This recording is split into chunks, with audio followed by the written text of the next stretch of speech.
Para saudara dan saudari yang Tuhan cintai, selamat pagi dan selamat bertemu lagi dalam renungan harian dari Paroki Santo Petrus dan Paulus Argapura, edisi hari Selasa dalam Oktav Paskah, tanggal 11 April 2023. Mengawali hari yang baru ini, kita hendak mendengar dan merenungkan sabda Tuhan. Marilah sebelum kita mendengar dan merenungkan sabda Tuhan, kita berdoa. Dalam nama Bapa dan Putra dan Roh Kudus. Amin. Allah Bapa pencipta dan penyelamat, Engkau telah memulihkan kami dengan perayaan Paskah. Bimbinglah kami dengan rahmat surgawi, agar kami memperoleh kebebasan sejati, yakni bergembira di dunia dan bersukacita di surga. Bersabdalah ya Tuhan, kami siap untuk mendengarkan. Terpujilah Engkau Bapa, Putra dan Roh Kudus, kini dan sepanjang segala masa. Amin. Para saudara dan saudari yang Tuhan cintai, sabda Tuhan yang hendak kita dengar dan kita renungkan untuk mengawali hari yang baru ini, hari Selasa dalam Oktav Paskah, diambil dari Injil Yohanes pasal 20 ayat 11 sampai 18. Tuhan bersamamu. Inilah Injil suci menurut Yohanes. Setelah makam Yesus kedapatan kosong, maka Maria Magdalena berdiri dekat kubur dan menangis. Sambil menangis, ia menyinggung ke dalam kubur itu, dan tampaklah olehnya dua orang malaikat berpakaian putih, yang seorang duduk di sebelah kepala dan yang lain di sebelah kaki, di tempat mayat Yesus terbaring. Kata malaikat-malaikat itu kepadanya, "Ibu, mengapa engkau menangis?" Jawab Maria kepada mereka, "Tuhanku telah diambil orang, dan aku tidak tahu di mana ia diletakkan." Sesudah berkata demikian, ia menoleh ke belakang dan melihat Yesus berdiri di situ. Tetapi ia tidak tahu bahwa itu adalah Yesus. Kata Yesus kepadanya, "Ibu, mengapa engkau menangis? Siapakah yang engkau cari?" Maria menyangka orang itu adalah penunggu taman. Maka ia berkata kepadanya, "Tuan, jikalau Tuhan yang mengambil dia, katakanlah kepadaku di mana Tuhan meletakkan dia, supaya aku dapat mengambilnya." Kata Yesus kepadanya, "Maria." Maria berpaling dan berkata kepadanya dalam bahasa Ibrani, "Rabuni," artinya guru. Kata Yesus kepadanya, "Janganlah engkau memegang aku, sebab aku belum pergi kepada Bapa. Tetapi pergilah kepada saudara-saudaraku dan katakan kepada mereka bahwa sekarang aku akan pergi kepada Bapakku dan Bapamu, kepada Allahku dan Allahmu."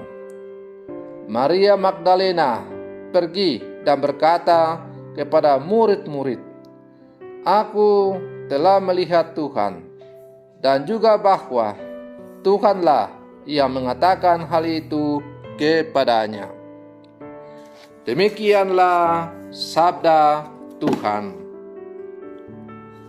Para saudara dan saudari yang Tuhan cintai,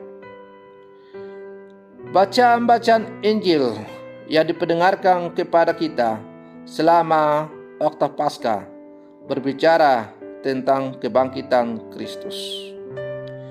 Maka melalui bacaan Injil yang baru saja kita dengar, dikisahkan kepada kita Yesus yang menampakkan diri kepada Maria Magdalena.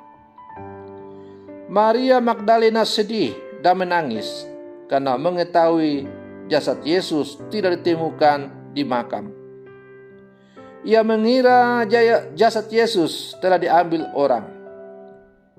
Maria terlalu fokus pada makam kosong dan kesedihannya sendiri, sehingga ia tidak mengenali Yesus ketika dia bertanya kepadanya. Baru ketika Yesus menyebut namanya, Maria, Maria menyadari bahwa Yesus telah bangkit dari kematian. Ketika lebih berfokus pada diri sendiri, kesedihan, dan kehilangannya, orang sulit untuk mengenali Tuhan yang selalu hadir di sampingnya. Para saudara dan saudari yang Tuhan cintai, pesan Maria kepada para murid, "Aku telah melihat Tuhan," adalah inti dari spiritualitas kekatolikan. Tidak cukup bahwa orang Katolik tahu tentang Tuhan, tetapi seharusnya tahu secara personal dan mendalam. Tidak cukup bahwa orang beradu pendapat tentang Yesus, tetapi seharusnya orang berjumpa dengannya. Dalam kebangkitan, kita berjumpa dengan Tuhan yang hidup, yang selalu mencintai kita secara personal dan berbagi kemuliaannya dengan kita. Tuhan telah memberikan kepada kita mata iman untuk melihat kebenaran kebangkitannya dan kemenangan atas dosa dan kematian. Kebangkitan Yesus adalah dasar harapan kita. Harapan bahwa kita akan melihat Allah dari muka ke muka dan masuk dalam kemuliaan dan sukacita abadi. Para saudara dan saudari yang Tuhan cintai, dalam menjalani kehidupan kita ini, terkadang kita begitu fokus terhadap diri sendiri, terhadap hal-hal yang tidak begitu penting dalam hidup iman kita. Akibatnya bahwa hidup rohani kita terkadang mengalami kekeringan. Maka timbullah kegelisahan dalam hidup kita, termasuk dalam hal beriman. Kita mulai ragu dengan iman kita sebagai orang percaya. Kenapa keraguan itu muncul? Karena kita terlalu sibuk untuk berurusan dengan hal-hal yang tidak penting, dan kita pada akhirnya tidak mengisi iman kita supaya semakin bertumbuh dan berkembang. Para saudara dan saudari yang Tuhan cintai, maka pesan Maria sekali lagi sangat penting bagi kita. Aku telah melihat Tuhan. Maria mampu mewartakan bahwa ia telah bertemu dengan Tuhan karena sungguh telah mengalami perjumpaan pribadi dengannya ketika ia masih terfokus pada kesedihannya karena kehilangan Yesus. Maria Magdalena tidak mampu melihat Tuhan yang telah ada di sampingnya. Tetapi ketika mata imannya mulai terbuka, maka dia akhirnya bisa mengenali Tuhan. Pengalaman Maria Magdalena ini kira menggambarkan juga pengalaman perjalanan hidup beriman kita sebagai orang-orang Katolik di zaman sekarang.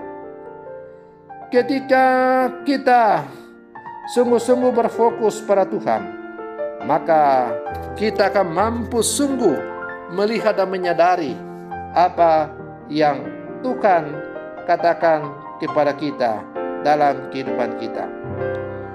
Para saudara dan saudari yang Tuhan cintai, sebagai penutup dari renungan saya ini, maka saya tutup dengan sebuah kisah nyata yang baru saja terjadi di paroki kita, paroki Argapura.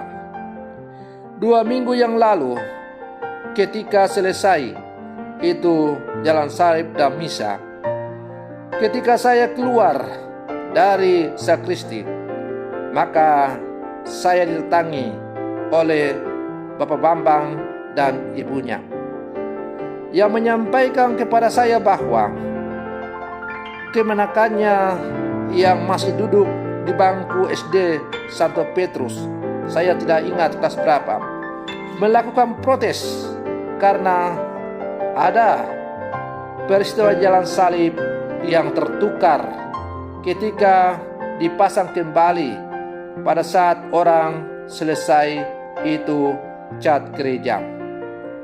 Saya sendiri sebagai pastor malu pada diri saya, karena saya sebagai seorang pastor tidak peka dan tidak melihat bahwa ada yang salah dalam susunan jalan salib itu. Tetapi melalui peristiwa teguran seorang anak kecil itu, saya menjadi sadar bahwa saya mungkin selama ini begitu berfokus terhadap hal-hal yang kurang penting dalam hidup dan pelayanan saya, sehingga tidak memperhatikan bahwa ternyata di dalam gereja ada hal yang kurang beres. Ketika saya meminta supaya hal itu disampaikan kepada seksi liturgi, ternyata belum ada yang melakukannya. Barulah satu minggu kemudian ada yang memperbaiki susunan jalan salib yang salah itu. Para saudara dan saudari yang Tuhan cintai, maka lewat teguran halus dari seorang anak kecil tadi, walaupun itu amat sepele kelihatannya, hanya mengingatkan kita akan susunan peristiwa jalan salib yang tertukar, tapi mari kita sungguh-sungguh merenungkan kedalaman iman kita masing-masing. Bapak Ibu sebagai umat dan saya sebagai seorang pastor, apakah benar kita sungguh-sungguh telah beriman secara baik dan benar kepada Yesus Kristus? Teguran anak kecil itu memiliki pesan yang makna yang mendalam. Jangan hanya lihat secara harafiah, tapi lihatlah pesan makna yang sangat mendalam yang mau disampaikan oleh Tuhan lewat teguran yang amat sederhana dari anak kecil itu yang memprotes karena susunan jalan salib itu ada yang tertukar. Maka mari kita sebagai umat Katolik, Paroki Santo Petrus dan Paulus Agapura, kita sungguh-sungguh bangkit mengimani Kristus, bukan karena kita dengar dari orang, tetapi karena kita sungguh mengalami, melihat seperti kata Maria, aku telah melihat Tuhan. Maka mari kita sungguh-sungguh melihat, berjumpa dengan Tuhan secara pribadi lewat kedalaman iman kita yang salah satunya kita bangun melalui hidup doa dan rajin membaca sabda Tuhan. Semoga perlindungan saya untuk mengawali hari yang baru ini semakin menghantar kita untuk menjadi orang-orang Katolik yang sejati, dan bukan hanya menjadi orang-orang Katolik di bibir saja. Semoga demikian. Selamat pagi, Tuhan Yesus memberkati.